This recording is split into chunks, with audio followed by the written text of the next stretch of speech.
O mundo vive crises de identidade que o levam constantemente à beira de uma disputa mundial que não é sadia para os seres humanos. Tendo em vista que, enquanto o materialismo constrói, metaforicamente, seres cada vez mais voltados à matéria em detrimento do espírito, outra vertente sonha com um domínio estatal sobre o povo, obrigando-o a viver conforme suas regras de conduta, a ferro e fogo, destruindo a propriedade material e o livre-arbítrio, e a busca do que cada um acha melhor para si mesmo.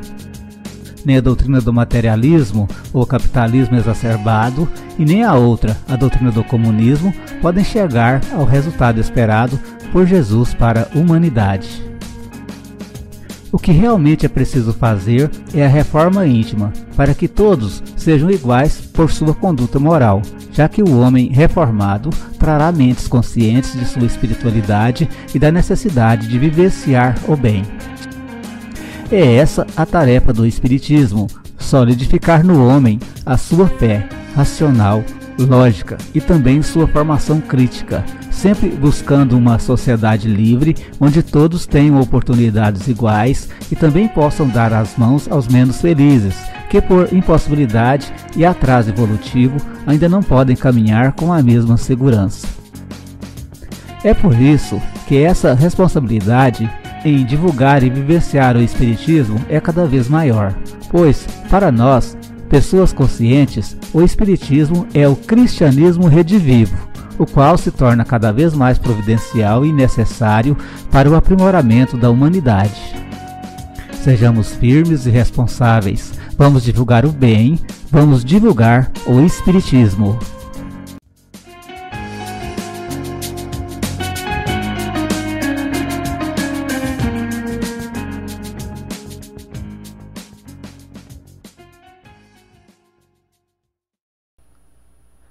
Muito bem, nós estamos iniciando então o nosso programa Espiritismo via Web. No nosso programa hoje vamos continuar falando sobre o tema Espiritismo e responsabilidade. Semana passada, aliás, no programa passado a gente falou sobre a importância de divulgar o bem, de divulgar o Espiritismo, sobre a necessidade de que as pessoas estejam comentando os temas espíritas, as informações espíritas, e as pessoas que precisam desse conhecimento sobre aquilo que a gente pode dar, daquilo que a gente tem para aqueles que precisam em relação ao conhecimento espírita, e sobre a paz que o Espiritismo gera na nossa alma e que ele evita abortos, evita depressão, suicídio e funciona como uma vacina para nós. Hoje nós queremos dar para vocês alguma coisa que vocês também vão encontrar nos outros sites, com outras pessoas, mas também queremos dar aqui a nossa contribuição. Vamos falar hoje sobre a impressionante tarefa de Kardec, e depois do Chico, e mais para frente um pouquinho do Eurípides. Nós não vamos falar lendo em lugar nenhum, não. Vamos falar aqui do nosso conhecimento, vai ser uma conversa rápida a respeito do assunto. Então, Allan Kardec, gente, o nome dele... algumas pessoas não sabem que o nome dele não era Allan Kardec. O nome dele era Hippolyte Léon Denisard Rivail, e era francês, né? Ele nasceu na cidade de Lyon, na França, e o conhecimento espírita chegou para Kardec quando ele já estava de mais ou menos com 50 e poucos anos, mais ou menos, e ele já era conhecido, professor, estudioso, né? E ele já tinha escrito livros.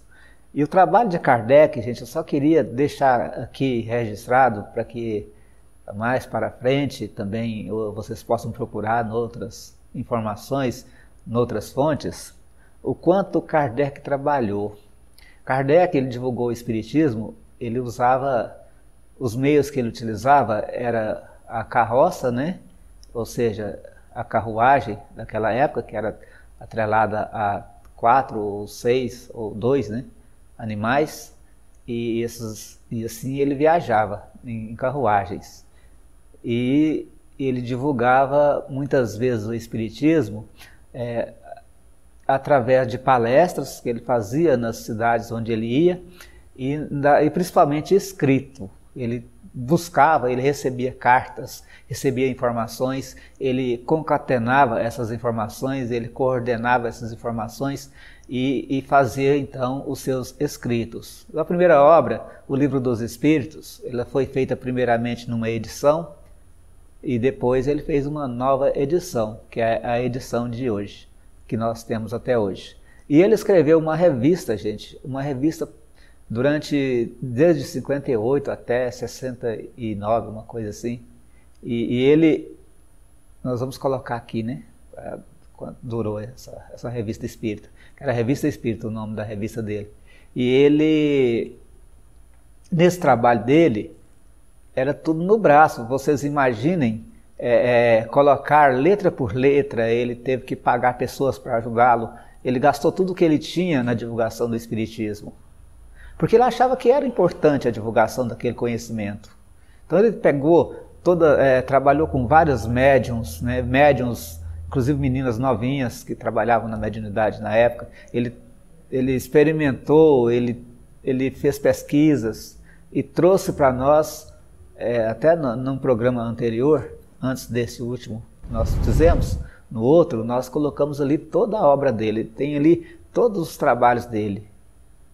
E a obra, por exemplo, o Evangelho segundo o Espiritismo, onde ele pega as mensagens espíritas que comentam o Evangelho e traz para nós vamos dizer assim, é uma peça de ouro, né, para dizer, do Espiritismo, que consola, que é o Evangelho segundo o Espiritismo.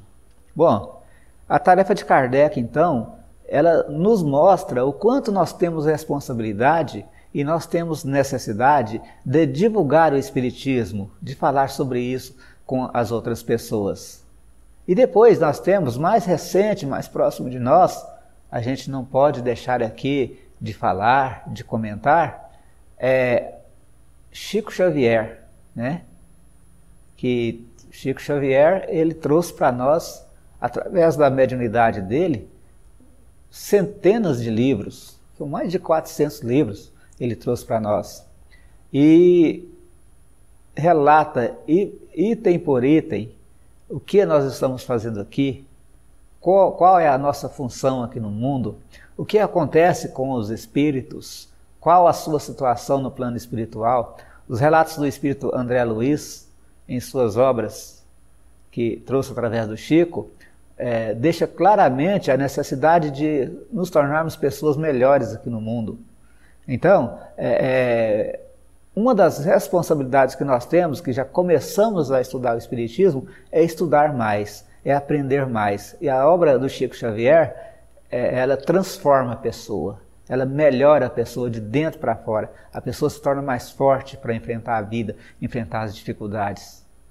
E às vezes a vida se torna uma coisa bem leve, bem suave, como se fosse um passeio de asa delta, né, sobre o ambiente, que seria então a questão de você conhecer o Espiritismo através das obras de Chico Xavier.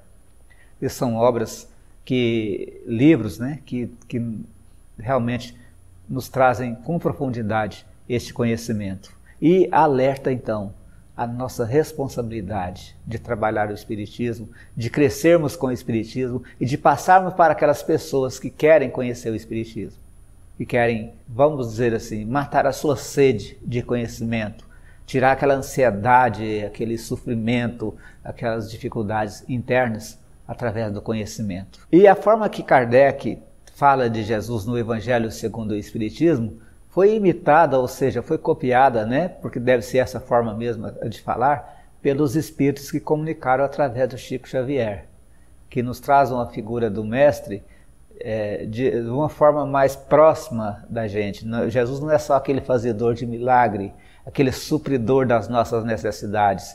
Ele é aquela luz interior e aquela luz que nos eleva, que nos faz subir espiritualmente as nossas vibrações e nos tornarmos pessoas melhores. Esta forma de ver a vida, a espiritualidade, trouxe para nós através da doutrina espírita. E, finalmente, para falar com vocês um pouquinho também não vamos aqui aprofundar, vamos falar só um pouquinho, isso é só para alertar da questão da nossa responsabilidade de divulgar, de falar do Espiritismo. Nós vamos falar também aqui sobre o trabalho de Eurípides Barçanufo, que é o guia espiritual da nossa casa, do nosso companheiro, né? Nosso guia, nosso protetor. Olha, nós temos então no trabalho de Eurípides a fundação de um colégio, a luta que ele teve para falar do Espiritismo, debatendo, conversando, divulgando, sendo perseguido, sendo inclusive muitas vezes caluniado dentro do estudo do Espiritismo. Então, divulgar o Espiritismo também, a gente aprende com esses trabalhadores que a gente também passa por dificuldades. Então, há pessoas que não gostam que se fale do Espiritismo, não porque elas são pessoas más, mas porque elas não têm o conhecimento a respeito do que é de verdade o Espiritismo. Então, elas combatem uma coisa que está no escuro. Como elas não conhecem, elas procuram basear em críticas de outras pessoas, e então a porção de pessoas no escuro falando de algo que também está no escuro para elas. Então elas conseguem muitas vezes caluniar, difamar e prejudicar a pessoa que é espírita. Então ser espírita, às vezes, gente, inclusive em cidades menores, em lugares onde há muito preconceito, ainda é um desafio na sociedade. Ainda temos pessoas que não pisam em um local onde um espírita pisou, acreditando que aquele lugar está sendo amaldiçoado, acreditando que aquele lugar que aquela pessoa pisou foi amaldiçoado pelo próprio diabo, que nós sabemos que não existe. Então é difícil, mas a gente sabe disso, mas a gente vai falar disso aqui, pedir aos nossos irmãos, conversar, para que fale de espiritualidade. Isso ajuda muitas pessoas. E Eurípides, então, gente, ele desencarnou, já disse isso aqui em outros programas, ele desencarnou combatendo a gripe espanhola. Nessa gripe morreram 1/5 da população que tomou contato com o vírus. E ele morreu, né? Ele desencarnou na situação de estar cuidando dessas pessoas, porque ele era farmacêutico prático. E ele trabalhava com remédios homeopáticos e fitoterápicos e remédios de plantas. E ele curava muitas pessoas. Muitas pessoas se curaram da gripe espanhola através das mãos e da bondade de Eurípides. Mas ele, infelizmente, sucumbiu nessa guerra que ele travou contra essa doença, junto com outros milhares e milhares de pessoas. Bom, então, falando sobre essa questão, aí nós vamos terminando aqui dizendo que uma andorinha não faz verão. Então, se você mora na cidade onde tem centro espírita, que algumas cidades no Brasil não tem, e se você talvez onde esteja não tem, procure trabalhar isso, procure chamar pessoas para falar sobre isso e frequente o centro espírita. Busque ajuda e estudar junto com outras pessoas que estão estudando. Às vezes as pessoas não se interessam muito em estudar, em falar de espiritismo, porque de repente elas não têm a ciência, né, aquela presciência, vamos dizer assim. Ela não prevê que aquilo vai ser importante para ela no futuro. Porque conhecer o espiritismo aqui no mundo ajuda a gente demais. Nos deixa mais tranquilos, mais calmos em relação à vida, em relação a tudo. Mas quando a gente chega na espiritualidade com esse conhecimento já dentro de nós, é muito importante, é muito bom. Porque nós chegamos num ambiente onde nós já conhecemos alguma coisa. E é claro que a gente já viveu lá, nós somos espíritos que viemos de outras encarnações. Mas é importante na chegada, antes de tomar ciência do que tudo que está ocorrendo, que a gente chegar já tendo o conhecimento.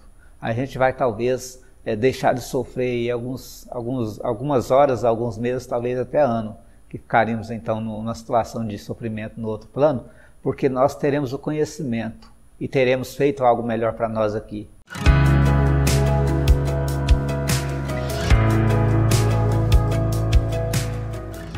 Trabalha e serve. Filho, vai trabalhar hoje na minha vinha? Jesus, Mateus 21, 28. Não te esqueças do ensinamento do Mestre. Filho, vai trabalhar hoje na minha vinha. Se a dor te visita o coração, improvisando tempestades de lágrimas em teu interior, não te confies ao incêndio do desespero, nem ao gelo da lamentação. Recorda o tesouro do tempo, retira-te da amargura que te ocupa indebitamente e trabalha, servindo. O trabalho é um refúgio contra as aflições que dominam a alma. O serviço aos semelhantes gera valoroso otimismo. Se a incompreensão te impôs férrea grade ao espírito, através da qual por agora te identifica o ideal ou aos propósitos elevados, não te demores acariciando o fel da revolta. Lembra o favor sublime do tempo, trabalha e serve. O trabalho acrescenta as energias, o serviço a todos revela divina sementeira. Se a calúnia chegou ao teu círculo, estendendo sombras tenebrosas, não te afundes no lago fervente do pranto, nem te embrenhes na selva do sofrimento inútil. Reflete na bênção das horas, trabalha e serve. O trabalho reconforta. O serviço aos outros anula os detritos do mal. Se erraste, instalando escuro remorso no centro do próprio ser, não te cristalizes na inércia e nem te enlouqueças, soluçando e gemendo em vão. Medita na glória dos minutos, trabalha e serve. O trabalho reajusta as forças do espírito. O serviço ao próximo reconquista o respeito e a serenidade perante a vida. Se a enfermidade e a morte varrem-te a casa, não te relegues ao acabrunhamento, qual se foras um punhado de lixo. Pense na dádiva dos dias, trabalha e serve. O trabalho é uma esponja bendita sobre as mágoas do mundo. O serviço no bem de todos é um milagre renovador. Na luta e na tranquilidade, no sofrimento e na alegria, na tristeza ou na esperança, segue agindo e auxiliando. Trabalhar é produzir transformação, oportunidade e movimento. Servir é criar simpatia, fraternidade e luz. Emmanuel.